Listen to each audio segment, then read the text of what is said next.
आखिरी आयत में ये बात चल रही है कि ये कुरान उन लोगों के लिए नसीहत है जो सीधा रास्ता चाहते हैं, जिनको तलब है, तलाश है। व इन्ना लनअलमु अन्ना मिनकुम मुकज़्ज़िबीन, अल्लाह फरमाते और हमें पता है तुम में बहुत से लोग इनकार भी करते हैं, तो हम गाफिल नहीं हैं। लेकिन आगे अल्लाह ने एक धमकी दे दी, व इन्नहु लहसरतुन अलल काफिरीन। अल्लाह ने फरमाया कि ये कुरान क़यामत के दिन काफिर के लिए हसरत का सबब बनेगा, अफसोस का सबब बनेगा। जो लोग भी इस पे अमल नहीं करते उन सब के लिए ये कुरान क़यामत के दिन हसरत और अफसोस का ज़रिया बनेगा कि काश अमल कर लेते। व इन्नहु लहक़्क़ुल यकीन, और ये यकीनी चीज़ है, बरहक है। फसब्बिह बिस्मि रब्बिकल अज़ीम, बस ए नबी आप उस रब की पाकी बयान करें जो अज़मत वाला रब है। क्यों अल्लाह के नबी को इस सूरत के आखिर में हुक्म दिया गया कि उस रब की बड़ाई बयान करें? इसलिए हुक्म दिया गया कि अल्लाह की बड़ाई एक दफ़ा दिमाग में आ जाए तो फिर अल्लाह की बातें समझ में आना आसान हो जाएंगी। अभी हम अल्लाह को वैल्यू नहीं देते, हम अल्लाह को ज़्यादा वैल्यू नहीं देते। हम उन चीज़ों को वैल्यू देते हैं जो हमें नज़र आ रही हैं। दुकान से नज़र आ रहा है भाई पैसा आ रहा है, तो वैल्यू किसको देखो आप? दुकान को। वो मैंने एक छोटा सा बच्ची का क्लिप बनाया ना कि हमें रिस्क कौन देता है? अल्लाह ताला। घर में कौन लाता है? अब्बा। पकाता कौन है? जी अम्मा। खाता कौन है? उस बच्ची ने कहा मैं खाती हूँ। तो बच्चों को ये तो बच्चा सबसे ज़्यादा मानूस किससे होता है? माँ से। वो ये समझता है कि मेरे लिए रिस्क देने वाला कौन है? मेरी माँ है। बच्चा बाप को ज़्यादा लिफ्ट नहीं कराता, हालांकि उस माँ को और उस बच्चे को दोनों को कौन खिलाता है? बाप खिलाता है। लेकिन बाप और माँ में जब टकराव होगा तो बच्चा किसकी तरफ लपकेगा? माँ की तरफ। हालांकि उसको ये पता नहीं है कि भाई अगर अब्बा ने छोड़ दिया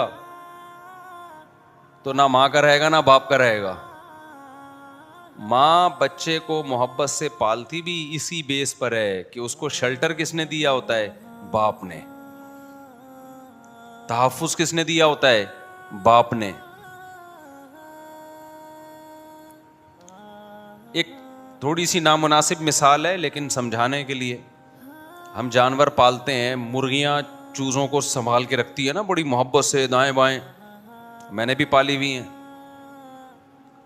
बड़े इंजॉय कर रही हैं ना अपने चूज़ों के साथ, घूम रही हैं। चूज़े भी समझते हैं कि ये मुर्गी ने हमें तहफ़्फ़ुज़ दिया है। असल तहफ़्फ़ुज़ तो हमने दिया है भाई। ऊपर हमने जालियां लगाई हुई हैं ताकि चील कौवे हमला ना करें। और रोज़ाना इनको 3 टाइम इन मुर्गियों को खाना मिलता है। अगर ये हम इनके लिए ये चीज़ें बंदोबस्त ना करें तो मुर्गी का बाप भी नहीं पाल सकता। मुर्गी का बोलो बाप भी नहीं पाल सकता इन चूज़ों को। 2 दिन नहीं पाल सकती। कहाँ से लाएगी इतना दाना बच्चों के लिए भी अपने लिए भी? और चीलें आपने देखा है कितनी घूम रही हैं? वो चूज़ों को कहाँ छोड़ती हैं। बिल्लियां अलग घूम रही हैं, लेकिन चूज़े हमारी गोद में कभी भी नहीं आएंगे। जैसे हम जा रहे हैं ना, तो हम तो चूज़ा जैसे ही उठाते हैं वो चीखता है कि भाई माँ की गोद में जाना है। उसकी मोहब्बत अपनी जगह, लेकिन बच्चा वो देखता है जो उसको सामने नजर आ रहा है। वो भी एक हकीकत है। माँ की वैल्यू तो बहरहाल एक हकीकत है। वो बाप से थोड़ा दूर होता है। फिर किसी हद तक बाप भी उसको नजर आ रहा होता है कि चलो जी अब्बा भी जेब खर्ची देते हैं, अब्बा भी घुमाने ले जाते हैं, कभी गोद में उठाते हैं। लेकिन बच्चे को ये बिल्कुल नहीं पता होता कि मेरा बाप और मेरी माँ जो मेरी खिदमत कर रहे हैं ये इसलिए कि आसमान से पानी बरस रहा है, ज़मीन से दाने और घुटली को कोई ज़ात है जो फाड़ के तनावर दरख्त बनाती है। कोई ज़ात है जो जानवर को सूखा चारा खिला के उसके थनों से गाढ़ा दूध निकालती है। कोई ज़ात है जो सूखा चारा जानवरों को खिला के उनकी गोश्त पैदा करती है, चर्बी पैदा करती है। ये चीजें बच्चों को नजर नहीं आती, लिहाजा बच्चा सबसे पहले ईमान लाता है अपनी माँ पे, थोड़े दिनों बाद ईमान लाता है अपने बाप पे। अल्लाह पे ईमान लाने के लिए अल्लाह को पैगंबरों को भेजना पड़ता है, खुद से नहीं मानते। हालांकि सबसे ज्यादा किरदार इंसान पर एहसान करने में किसका है? अल्लाह का है। माँ बाप की नेमत भी उसी अल्लाह ने दी है, वो ना देता तो कौन पालता इतनी इज्जत के साथ। ये जो मोहब्बत माँ और बाप के दिल में अल्लाह ने रखी है ना बच्चे के लिए, ये मोहब्बत गॉड गिफ्टेड है, ये खुद ब खुद नहीं होती, ये कुदरत ने डाली है, ऐसे सॉफ्टवेयर इंस्टॉल किए हैं कुदरत ने। आप कह सकते हैं ना भाई उसने जना है वो तो मोहब्बत करेगी, ना ना ना ना, बहुत से जनने वाली मोहब्बत नहीं करती। बहुत से जानवर ऐसे हैं जिनमें माँ बच्चा जनती है बिल्कुल भी लिफ्ट नहीं कराती। भाई वीडियो नहीं बनाइए, लिखा हुआ है ना यहाँ पे। बहुत से जानवर ऐसे, मछलियों में कितनी मछलियां, मैंने तो खुद मछलियां पाली हैं, दे दनादन बच्चे पैदा किए। मैंने एक्वेरियम में रखी हुई थी मछली, वो जनाब आया हूँ रात को, बच्चे ही बच्चे, बड़े खुश हो गए, भाई ये तो मछलियां ही मछलियां, सुभान अल्लाह। सुबह उठाऊं तो 2-4 घूम रहे हैं इधर उधर, जान बचाते फिर रहे हैं, वो भी अपनी माँ से। सब हड़प कर गई। चुड़ैलों का, डाइन का सुना था कि बच्चे खा जाती हैं, वो भी दूसरों का सुना था कि दूसरों के बच्चे खा जाती है, अपने बच्चे तो चुड़ैल भी नहीं खाती होगी। क्या हो गया भाई? लेकिन मछली क्या कर रही है, इधर बच्चे जने और खाना शुरू। 2-4 रह गए, मैंने उसको फिर किसी तरह दूसरे एक्वेरियम में शिफ्ट किया। मैंने कहा ये भी, इनका भी जनाजा पढ़ना पड़ेगा हमें। तो है मोहब्बत क्या? नहीं। सांप की मादा जब बच्चे जनती है, अंडे देती है, मुर्गी अपने अंडों की हिफाजत करती है, बच्चा तो बात की बात। आज हमारे एक दोस्त थे ना, वो हम बैठे हुए थे अपनी मुर्गियों के पास, इंजॉय कर रहे थे। मैं थोड़ी जब रिलैक्स होता हूँ ना तो इधर, इसके अलावा मैं कहीं रिलैक्स नहीं होता। जो मुझे फारिग टाइम मिलता है ना दिमाग को रिलैक्स करने के लिए, वो मैं मुर्गियों में गुजारता हूँ। मोर में, मुर्गियों में, जानवर में, इसमें बड़ा आदमी को सुकून मिलता है। चेक करता हूँ क्या निकला, चूजा कितना, अभी कल क्या हुआ देखो, एक अंडा हमको फंटरगिरी की हम लोगों ने, वो अंडा थोड़ा सा चूजा निकलने वाला था उसका, तो हमने एक तरफ से खुद फंटरगिरी करके उसका छिलका उतार दिया ना, ताकि बच्चा क्या हो, सहूलत हो उसको निकलने में। वो फंसी गया अंदर। हुआ ये कि वो टांगों की तरफ से हमने उसके छिलका उतार दिया। अब जब अगले दिन देखा बच्चा पूरा बन गया, वो टांगे मार रहा है बाहर निकलने के लिए। होता ये है कि बच्चा अंडे के अंदर बन के टांगे मारता है और आगे से चोंच मारता है, तो सपोर्ट मिलती है ना टांगों से उसको, यूं करके आगे जाके। जब पीछे टांगे हवा में जा रही हैं तो आगे निकलेगा कैसे? ऐसे मारे जा रहे हैं अंदर ही। मैंने कहा अभी पैदा हुआ नहीं, आधा पैदा हुआ है दुनिया में, अभी आधा आया है। ओ मारे जा रहे, बाहर निकालो। ऐसे नहीं जैसे लोग बोल रहे थे बाहर निकालो। तो मैंने जब देखा, मैंने कहा भाई ये क्या हो गया। फिर हमने आगे से उसको चोंच को खोल दिया ना, हमने खुद ही। हमने कहा आप ऑपरेशन से होगा अभी, ये नॉर्मल डिलीवरी अब नहीं हो सकती। तो ऑपरेशन यही किया, पूरा अंडा हमने ऐसे तोड़ दिया ना ताकि निकला भाई, तो वो निकल गया अल्हम्दुलिल्लाह। तो मुर्गी अपने अंडों की भी हिफाजत करती है, ऐसी हिफाजत करती है ना, जब मुर्गी कुड़ुक होके अंडों पे बैठती है, आप जरा अंडा हटाओ तो सही। हमारे यहां हुआ ये कि ये मैं मुर्गियों के वाकयात सुनाने के लिए नहीं बता रहा। आप बोलेंगे मुझसे अपने पिंजरे को लेके बैठ जाते हो, मैं समझाने के लिए, मिसालों से बात समझाई जाती है ना। मुशरिकीन मक्का कुरान का मजाक उड़ाया करते थे कि ये मोहम्मद सल्लल्लाहु अलैहि वसल्लम मक्खी मच्छर की मिसालें देना शुरू कर देते हैं, मजाक उड़ाते थे। तो अल्लाह ने कहा मक्खी मच्छर की मिसाल जो हम दे रहे हैं ना, ये मिसाल फिट बैठ रही है कि नहीं बैठ रही हमारे दावे पे, इसको देखो। अल्लाह ने कहा था कि तुम मच्छर भी नहीं बना सकते। मक्खी तुमसे कुछ लेके उड़ जाए तुम्हारे माबूदों से, तो ये माबूद मक्खी से छुड़ा नहीं सकते, तो ये तुम्हारी हाजत रवाई कहां करेंगे? भाई जो मुशरिकीन मक्का पत्थर के बने हुए बुतों को पूजते थे, तो अल्लाह ने कहा ये बुत तो मक्खी नहीं बना सकते, और मक्खी इनसे मिठाई लेके उड़ जाए ना, जो तुम उनके सामने मिठाइयां रखते हो, ये अपने हिस्से की मिठाई मक्खी से छुड़ा नहीं सकते। कोई बुत छुड़ा सकता है? भाई आपने भगवान के सामने मिठाई रखी, मक्खी ले गई, भगवान देखता ही रहेगा, बस नहीं उड़ा सकता। तो मिसाल कुरान ने दी। तो मुशरिकीन ने कहा इतना ऊंचा कलाम, खुदा का कलाम कहते हो, और मिसालें इसमें क्या हैं? मक्खी और मच्छर की। तो कुरान ने क्या कहा? इन्नल्लाह ला यस्तही अन यज़रिबा बऊदतन अन यज़रिब मसलन मा बऊदतन फमा फौक़हा, अल्लाह इस बात से हया महसूस नहीं करता कि वो मच्छर की मिसालें दें, फमा फौक़हा, बल्कि उससे भी घटिया चीज। क्यों? बात मक्खी मच्छर की नहीं हो रही, बात ये हो रही है कि जो मिसाल तुम मच्छर तो बना नहीं सकते, तो और मच्छर खुद खुदा की कुदरत का एक बड़ा शाहकार है। हमने जब मच्छर पे तहकीक की, 100 आंखें उसकी इतनी सी खोपड़ी में अल्लाह ने बनाई हैं, 100 डिजिटल कैमरे उसकी खोपड़ी में। क्या शाहकार है, आप मच्छर को हल्का ले रहे हो? मच्छर के साइज भी नहीं जाओ भाई। मच्छर में जो खुदा ने सॉफ्टवेयर इंस्टॉल किए हुए हैं और जो उसकी मशीनरी है, वो आज साइंसदान नहीं बना सकते। मच्छर क्या करता है, जब आगे बैठेगा ना, तो आप क्या समझते हो, बड़े आराम से ऐसे खून चूस के भाग जाता है? ना ना ना, इसको ऐसा एक सिरिंज पहले लगाएगा सुन करने वाली, जैसे डॉक्टर मेडिकल साइंस में टीका लगाते हैं ना, पहले सुन करने के लिए, फिर ऑपरेशन करेंगे।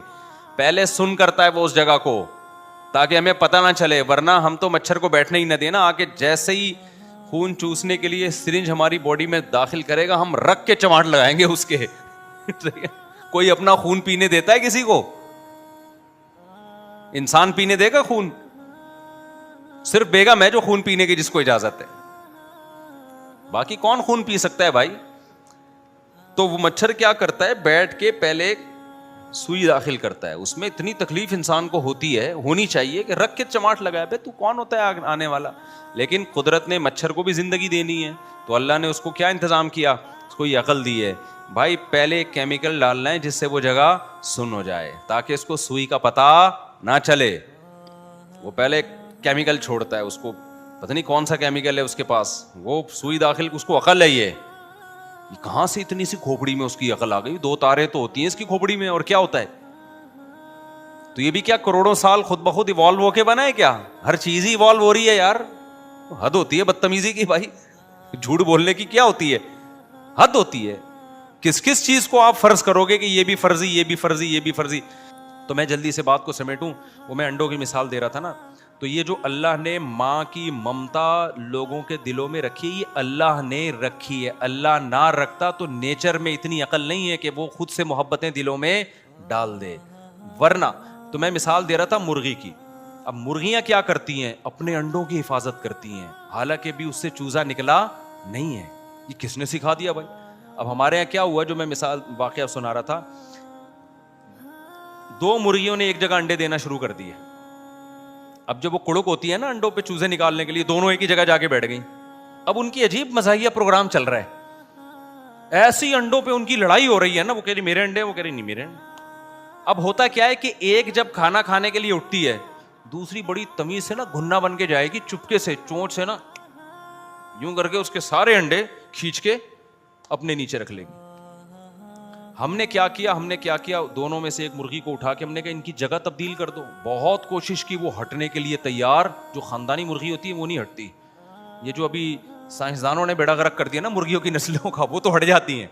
जो बहुत नस्ली होती है वो नहीं हटती, उनको फिर खतरा होता है कि ऐसा ना हो किसी दूसरी मुर्गी के अंडे रख दें हमारे नीचे, तो हमने जहां दिए हमने वहीं बैठना है। बहुत कोशिश की हटाने की, नहीं हट रही। अब एक तमाशा चल रहा है उन दोनों का, इसको थोड़ा सा उसके नजर आ जाएगा ना, उसके नीचे अंडे रखे हुए हैं, यूं घुन्नी बन के आराम आराम से जाएगी, जैसे उसको पता ना चले, चोंच से ना यूं करके आराम आराम से वो घसीटेगी अपनी। फिर जब उसको नजर आया कि वो उधर चला गया है, चुपके से जाएगी, चोंच घुसाएगी यहां से लेके। मैंने कहा ये ना इसके निकलेंगे चूजे, ना इसके निकलेंगे चूजे, उनके यही फड्डा। और हम पूरी कोशिश कर ली इनका झगड़ा खत्म हो, बगैर खत्म होने का नाम। अब कोई माहिर मुर्गियात, कोई बड़ा साइंसदान होगा, उससे हम पूछेंगे यार इनका कोई मसला हल करो, वरना ये जब बच्चे पैदा होंगे तो फिर तो और तनाज़ो शुरू हो जाएगा। लेकिन एक बात मुझे सीखने को मिली कि ये मुर्गी में ऐसे सॉफ्टवेयर खुद ब खुद इंस्टॉल नहीं हो सकता। उसको अपने बच्चों से इतनी मोहब्बत कि जो अंडा बच्चा निकालेगा उसको नहीं छोड़ रही, तो बच्चा कहां से छोड़ेगी वो? इतनी मोहब्बत मुर्गी में बच्चों की, और वो अंडे जिससे बच्चे निकलते हैं किसने डाली है? ये खुदा ने डाली है। ये इवॉल्व होने का नतीजा नहीं है। एक एथियस्ट है, बड़ा क्लिप बनाता है वो इस्लाम के खिलाफ, अब तो यूट्यूब ने शायद उसको बैन कर दिया। मैंने यूट्यूब एक व्हाट्सएप पे एक वीडियो आई कि मुर्गी ना अपने चूजों को लेके घूम रही है, ऊपर से हमला किया, शाहीन ने, ये बाज ने, ये चील ने, कितनी कमजोर होती है मुर्गी उसके मुकाबले में, लेकिन कैसे मुर्गी ने उस पर झपट के हमला किया है और ऐसे जज्बाती होकर उसको मारा है ना। तो मैंने उसको वो वीडियो भेजी, मैंने कहा क्या ये फितरत ने इसको इतनी गैरत सिखाई है बच्चों के लिए? है भाई, अंग्रेज को क्यों नहीं सिखाती फितरत ने ऐसी गैरत जो इंसान है? बोलो ना। अंग्रेजों में तो अब्बा होता है वो मार्केट से क्या हो जाता है, बहुत से नहीं भी होते हैं, ऐसा नहीं कि सारे एक जैसे होते हैं, लेकिन बहुत से कहते हैं हमारा नहीं है भाई, हालांकि उनको पता है हमारा ही है, वो इनकार कर देते हैं। ये इस जानवर को किसने ऐसी गैरत सिखा दी भाई? मुर्गी जान दे देती है अपने बच्चों की खातिर, ऐसे लड़ती है। तो हम देखते हैं कि जिन जानवरों का ग्रोथ रेशो कम है ना, उनमें मां की ममता बहुत ज्यादा है, और जिन जानवरों का ग्रोथ रेशो ज्यादा है उनके में मां की ममता कम है।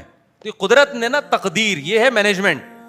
देखो मछलियां हजारों अंडे देती है, अगर मछली भी अपने बच्चों को इसी तरह पालती है, समंदर में पांव रखने की जगह नहीं होती, मछलियां ही सब कुछ खा जाती।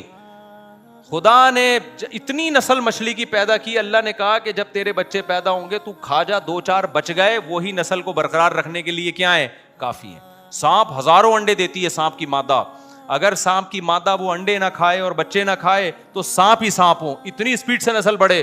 कुदरत ने क्या कर लिया, उनके दिमाग से मां की ममता का उनसर निकाल लिया कि कुदरत जितना सांप पैदा करना चाहती है ना अल्लाह ताला, वो इससे भी पैदा हो जाते हैं, वो एक आध बच के निकल गया बस वो काफी है।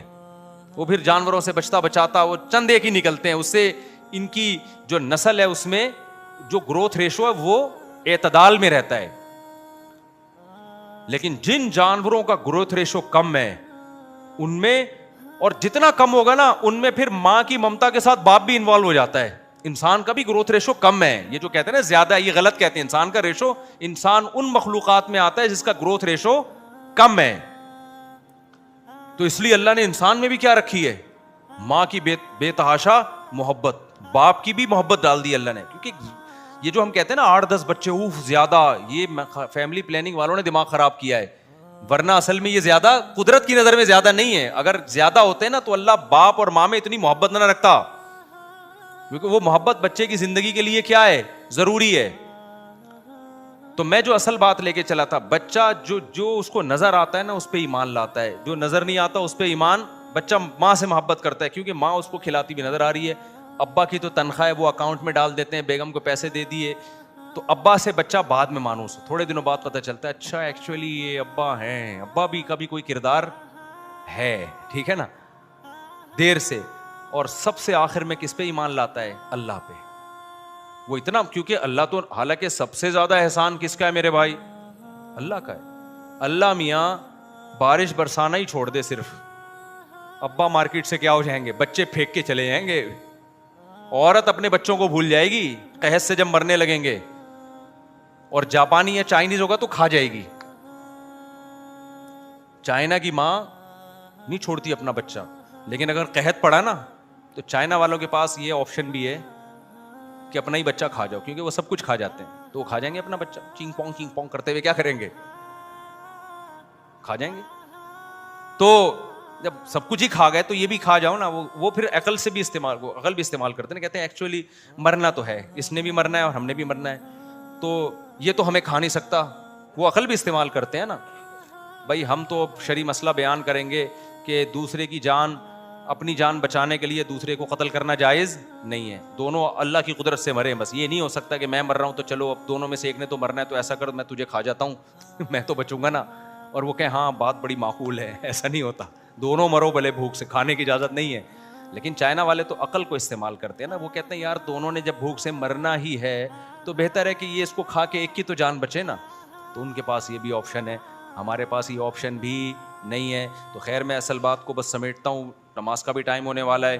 तो अल्लाह ताला चूँकि नज़र नहीं आते, इसलिए अल्लाह पे ईमान के लिए पैगंबरों से अल्लाह याद दहानी कराते हैं कि भाई ये जो तुम्हें माँ मिली हुई है ना, मेरी वजह से मिली हुई है, बाप मिला हुआ है मेरी वजह से मिला है, और ये तेरा बाप और तेरी माँ जो तुझे पाल रहे हैं ये किसने रिज़्क दिया है, ये मैंने रिज़्क दिया है। तो हम लोग एक हद तक अम्मा को याद रखते हैं, फिर कुछ दिनों तक अब्बा को याद रखते हैं, और बड़े होकर तो फिर अगर जो लिबरल होगा तो अम्मा को भी भूलेगा, अब्बा को भी भूलेगा, अल्लाह कहाँ से याद रहेगा फिर उसे। तो अल्लाह ने तभी तो अपने बाद वालिदैन का हक बहुत ज्यादा बयान किया कि तीनों को याद रखो, इन तीनों का तुम्हारी तरबियत में सबसे ज्यादा किरदार है। और देख लो, जो लोग मजहब से जितना दूर है ना, वो इन तीनों से उतना दूर है। मेरे सामने ना यूरोप के और अंग्रेजों की तारीफें मत किया करो कि अखलाक अच्छे, अखलाक अच्छे। मैं कहता हूं यार, जितने मर्जी अच्छे होंगे अखलाक, मैं उसका इंकार नहीं कर रहा, लेकिन अपने माँ बाप को क्यों भूलते हो भाई तुम? यार अखलाक का सबसे ज्यादा माल तो तुम्हारा बाप और तुम्हारी माँ है। वो ओल्ड हाउस क्यों है तुम्हारे यहां इतने? ये तुम्हारी कितनी बड़ी कालक है तुम्हारे चेहरे पे भाई। इतने सारे ओल्ड हाउस क्यों बने हुए हैं? इसलिए कि घर में रखने के लिए तैयार नहीं है। तो जो खुदा, जो सबसे बड़ा मोहसिन था, उसी को ना माने, उसके बाद आपकी माँ और बाप हैं उसको ना माने, तो क्या रह गया यार अब तुम्हारी सोसाइटी में? क्या रह गया? इसलिए इस्लाम सबसे ज्यादा याद दहानी किसकी कराता है? अल्लाह की। फिर अल्लाह के बाद माँ और बाप को वैल्यू देता है इस्लाम, ये पेरेंट्स हैं तुम्हारे। सबसे पहले कौन है? अल्लाह। फिर कौन है? कुरान में कितनी आयतें हैं, कुल मान फख्तुम मिन खैरिन फलिल वालिदैनी वाबुदुल्लाह वला तुशरिकू बिही शैयन वबिल वालिदैनी एहसाना। एक अल्लाह को मानो, माँ बाप के साथ एहसान। एक अल्लाह को मानो, माँ बाप के साथ है। अल्लाह के बाद हमेशा कौन आ रहा है? वालिदैन आ रहे हैं। तो ये कुरान जो है ना, हमें इन चीजों की तरफ गाइड करता है। दुनिया में कोई किताब हमें इन बातों में रहनुमाई नहीं, ना कोई फिजिक्स की किताब, ना कोई केमिस्ट्री की किताब, ना कोई मैथ की किताब।